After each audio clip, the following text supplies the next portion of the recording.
abantu bano abakyukula emirimu gyayo kubanga kampani eno egula firimu ono publisher agula firimu ze okuva eri ba producers abenjawulo abakozi ba firimu naye twagenda okukizuula nga bambi nga firimu azigula naye ate naaba nga tazifunamu olw'okuba nti bazikyukula eri ku ground wansi bano abaana aba library.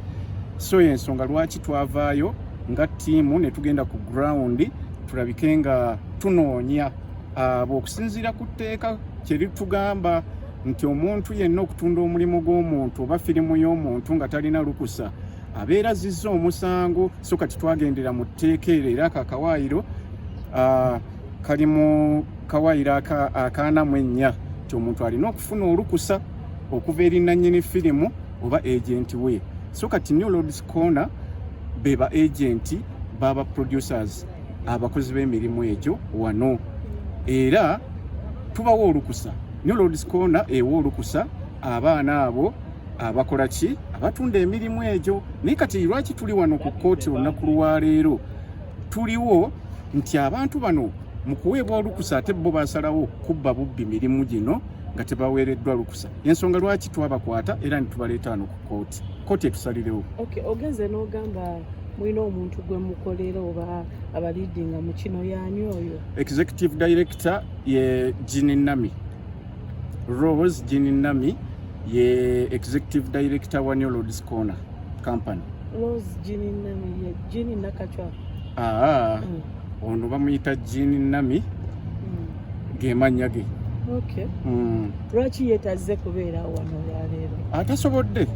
Tasobodde kubeerawo naye nga ffe already weetuli kuba naffe kwennyini ku siini twaliwo era ffe abakwasaganya emirimu ku ground. Nza tusaba funako ku mukyala abo bagenda ne basala emirimu gyaffe mu butali bulambulukufu. Ekyamazima mutunyigiriza mutulumya nnyo omutima nti omuntu akwata ssente z'empitirivu n'agenda mu production n'akola firimu okugiteekawo abantu okugiraba eyina emitendera mingi gyeyitamu era n'etwala ssente nnyingi ng'etandikirira ddala okugula olugero okuluwandiika luba lwakusasulira okunoonya ebifo byakusasulira okusasula abazannyi entambula buli kimu. Naye gwe omubbi atalina kisa n'ojja n'obba bubbi omulimu gwa munno n'ogusalamu nga tofunye lukusa kuva gy'ali. Ekyo kyekituleese wano olwaleero kubanga omubbi yakwatibwa oba ababbi bakwatibwa ne tugamba ffe tetujja bakolako amateeka weegali copyright weeri katugende etteeka liramule kyekituleese wano. Okay, muyise mitendera ki okubakwata mwabakwata mutya era mwamanya mutya ku bubbi bwabwe bwe muyita obubbi? Kati omuntu ono ali wano olwaleero avunaanibwa yagulako bali babiri bagulako rights. Amanya gaabwe ganva mu mutwe kubasera kukolagana nnyo n'ababbi. Naye amanya gaabwe ganva mu mutwe. Baagulako ku rights ezibakkiriza okutunda baafunako ku lukusa olubakkiriza okutunda. Bw'ogula rights oweebwe obudde obw'okutundiramu omulimu gw'omuntu oyo. Kati obudde bwaggwako.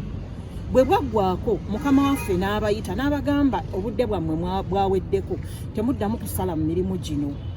Kye bataawuliriza bo ne bagenda mu maaso nga bakola ki nga basalamu.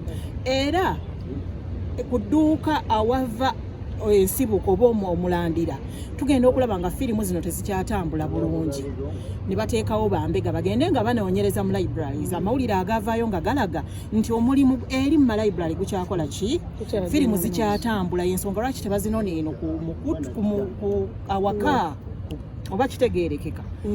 Kati bwe bateekawo ne wabaawo okulabula okwaliwo abantu abo ne batawuliriza ne basalawo ne babiyingizaamu amateeka. Mukama waffe n'asalawo n'akiteekamu amateeka era amateeka ne gateekako poliisi n'egenda n'ekola okunoonyereza kwayo n'ekizuula nga kituufu babba ne bakwatibwa. Mukyala Sophie, mu industry y'okuzannya emizannyo oli legend ate omanyikidde lwaki abantu abalala betwala nga ba legend tebakwegaseeko mu movie eno?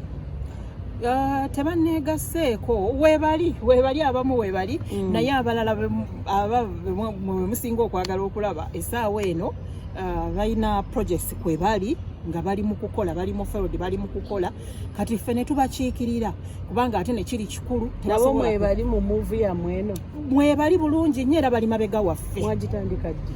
Movie eno eruddeko ng'etambula Nga kiki kyemugendererwa okukola mu byonna kigedde piracy then nakyo ekirala ekiri involved kufuna bwenkanya.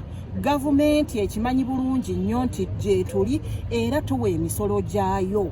Y'ensonga lwaki twasaba copyright nekkirizibwa n'etuweebwa. Bw'eba etuweereddwa then twagala ensi yonna ekitegeere nti gavumenti nga bwetumanyi tuwa emisolo nabo batubalirire bakole emirimu gyaffe nga bagitundira mu mateeka. Ffe tetuwakanya bantu kutunda firimu naye kyetwagala mutundire mu mateeka. Buli mukozi wa firimu waali yeeyagale.